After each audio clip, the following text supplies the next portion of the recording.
Hello student, कैसे हैं आप सब। एक बार पुनः सी कोचिंग क्लासेस पर स्वागत है। उम्मीद करता हूं आप सब अच्छे होंगे, मस्त होंगे, बेहतर होंगे, आपकी पढ़ाई भी बेहतर चल रही होगी। आज का जो हमारा टॉपिक है class 12th chemistry NCERT chapter 4 में अभिक्रिया की कोटि और अणुसंख्यता में अंतर काफी इंपॉर्टेंट है, हेल्पफुल है। किसी भी बोर्ड से हो आप, एमपी, यूपी, सीजी से। देखिए प्यारे बच्चों, कुछ बच्चे कहते हैं कि सर आप किस बोर्ड से पढ़ा रहे हैं, हमें कौन सा टॉपिक पढ़ना है या नहीं पढ़ना है।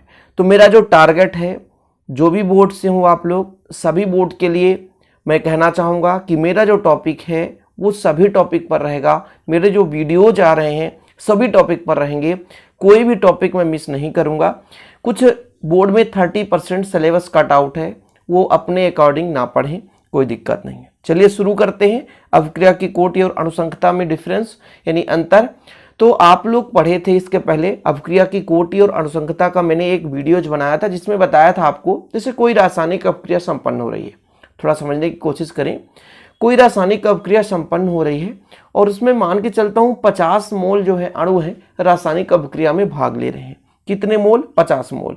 जैसे मैं कह रहा हूं क्लासरूम में 50 बच्चे बैठे हैं, अब उसमें वास्तव में पढ़ने वाले जो बच्चे हैं केवल 15 बच्चे हैं, और 15 बच्चे ऐसे हैं जो पढ़ रहे हैं और लास्ट में पेपर देते हैं तो पास भी होते हैं। बाकी 35 बच्चे ऐसे हैं जो टाइम पास करते रह गए और वो फेल हो गए। तो वास्तविक रूप से इसी प्रकार से रासायनिक अभिक्रिया में कि कुछ जो मोल्स के अणु हैं वो रासायनिक अभिक्रिया को संपन्न कराते हैं, बाकी तो सब बैठे खड़े तमाशा देख रहे हैं।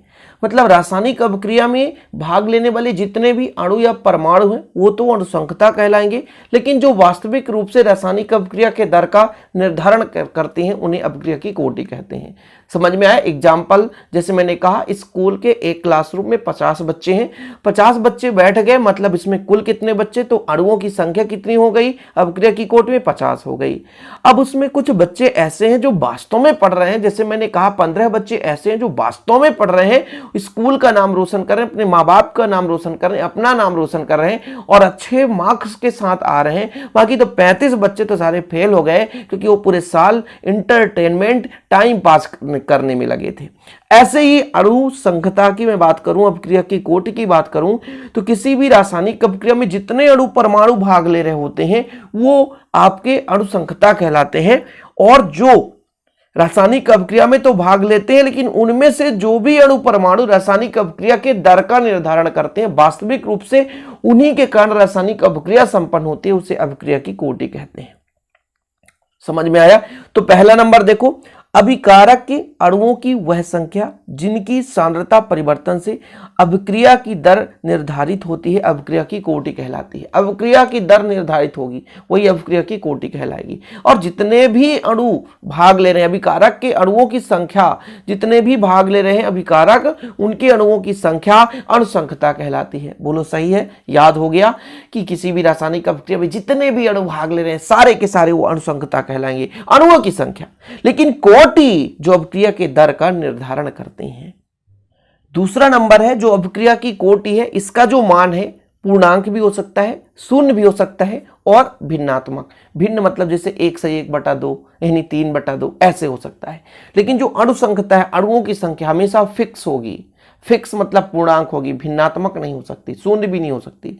क्योंकि जब शून्य है कहने का मतलब देखो, जैसे मैं कह रहा हूं कि मान लो 10 बच्चे स्कूल में बैठे हैं, 10 बच्चे पढ़ रहे हैं, उसमें से कोई बच्चा पास नहीं हुआ, फेल है सबके सब, तो भाई साहब कोटि क्या हो गई? 0 हो गई। लेकिन अभिक्रिया की अणुसंख्यता तो 0 नहीं हो सकती, क्योंकि जो भाग ले रहे थे, पार्टिसिपेट किए हैं, जो क्लासरूम में बैठे सारे के सारे 10 बच्चे, वो अणुओं की संख्या है। तो भाई साहब अणुसंख्यता जो है शून्य नहीं हो सकती। कोटि भले शून्य हो सकता है रासायनिक अभिक्रिया संपन्न ही नहीं हो रहा है। रासायनिक अभिक्रिया संपन्न कराने के लिए हमने 10 मोल अणुओं की संख्या ले ली, लेकिन अभिक्रिया संपन्न ही नहीं हो रही। अभिक्रिया जब संपन्न नहीं हो रही प्यारे बच्चों, मतलब कोई अणु वहां पे भाग नहीं ले रहा है सांद्रता में परिवर्तन के लिए, तो जो आपका कोटि है वो शून्य हो सकता है, भिन्न हो सकता है, लेकिन जो अणुसंख्यता है हमेशा सदैव पूर्णांक होता है, वो शून्य या भिन्न नहीं होता। ठीक है, कोई दिक्कत? अब अभिक्रिया की कोटि का जो मान है ना, वो दर नियम की सहायता से ज्ञात किया जाता है। जैसे हम अभिक्रिया की कोटि के दर का निर्धारण करते थे, इकाई निकालते थे, तो आपको बताया था एक फार्मूला, अभिक्रिया दर समीकरण, कंसंट्रेशन सांद्रता में परिवर्तन किसके साथ? समय के साथ, जहां एक के क्या है? नियतांक है, सी सांद्रता है, इसकी एन है। मतलब n जहां n क्या है 1 2 3 4 कुछ भी हो सकता है, जहां n बराबर 1 2 3 एटसेट्रा। ओके, ऐसा हो सकता है, जीरो भी हो सकता है, जीरो भी हो सकता है ना, जीरो कर सकते हो आप, n बराबर जीरो भी हो सकता है, n बराबर जीरो भी हो सकता है, 0 1 2 3 4, ठीक है, इस प्रकार से। तो इसका जो मान है, अपक्रिया की कोटि का जो मान है, ये दर नियम की सहायता से ज्ञात किया जाता है, ठीक है। जबकि जो अनुसंख्यता होती है ये अपक्रिया की क्रिया विधि पर निर्भर करती है कि अपक्रिया की क्रिया जब हम प्रारंभ कर रहे थे तो कितने अणुओं की संख्या अपक्रिया में भाग ले रहे थे। ओके, चलिए, तो 3 डिफरेंस तो क्लियर हो चुका है आपका, ये 3 डिफरेंस हो चुके हैं। चौथा डिफरेंस लिखो, इसे प्रयोगों द्वारा ज्ञात किया जा सकता है, यानी ज्ञात किया ही जाता है। यदि आप किसी अपक्रिया को देख लो और बता दो अपक्रिया की कोटि 5 है, अपक्रिया की कोटि 3 है, अपक्रिया की कोटि 0 है, तो फिर गलत बात है।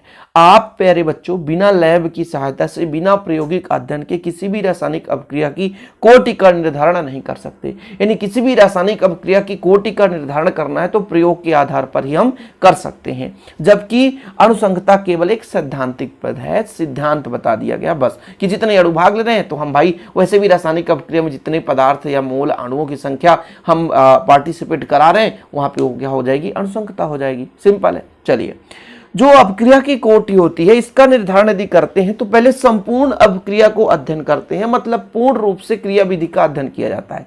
यानी प्रयोग में जब हम रासायनिक अपक्रिया की कोटि का निर्धारण करते हैं तो ये जो निर्भर होता है संपूर्ण क्रिया विधि पर निर्भर करता है, जब पूरा अपक्रिया संपन्न हो जाएगा। अब देखो जरा, देखो हमने कहा अनुसंख्यता निकालना है, क्लासरूम में 50 बच्चे बैठ गए, हमने तो बता दिया भाई साहब 50 बच्चे बैठे हैं।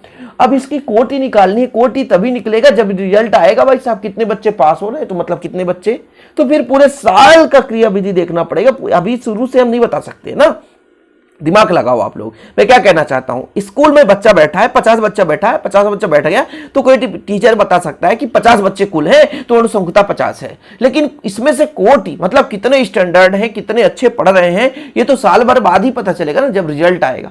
तो यही होता है क्रिया की कोटि का जब निर्धारण करते हैं तो ये संपूर्ण जब क्रिया विधि संपन्न हो जाती है तभी हम इसका निर्धारण कर सकते हैं, अन्यथा यदि हम चाहें कि बीच में अब क्रिया की कोटि या कि हम निर्धारण कर लें तो गलत बात है। इसलिए कहते हैं ना यह संपूर्ण अभिक्रिया से संबंधित होती है, जबकि जो अनुसंख्यता किसी विशेष पद से मतलब स्टार्टिंग में कितने अणु या कितने मोल अभिकारक हमने लिए हैं वो चीज यहां पर बता दिया जाता है। चलो ठीक है भाई साहब, आगे देखो, अभिक्रिया की कोटि अभिकारक की सांद्रता और दर में संबंध दर्शाती है। अभी आपको बताया दर समीकरण से, जबकि जो आपकी अभिक्रिया की अनुसंख्यता है अभिकारक की सांद्रता और दर से किसी प्रकार संबंधित नहीं होती है।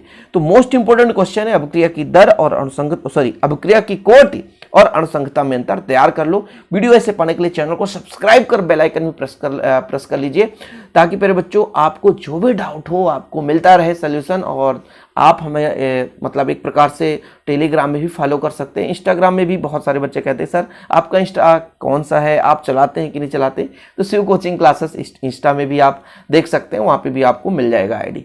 तो चलिए, टेलीग्राम का लिंक डिस्क्रिप्शन पे है, जुड़ जाइएगा, और नोट्स लेना है तो कांटेक्ट कर सकते हैं 968529 968529 100 रुपये चार्ज है। ठीक है, चलिए, जय हिंद, वंदे मातरम।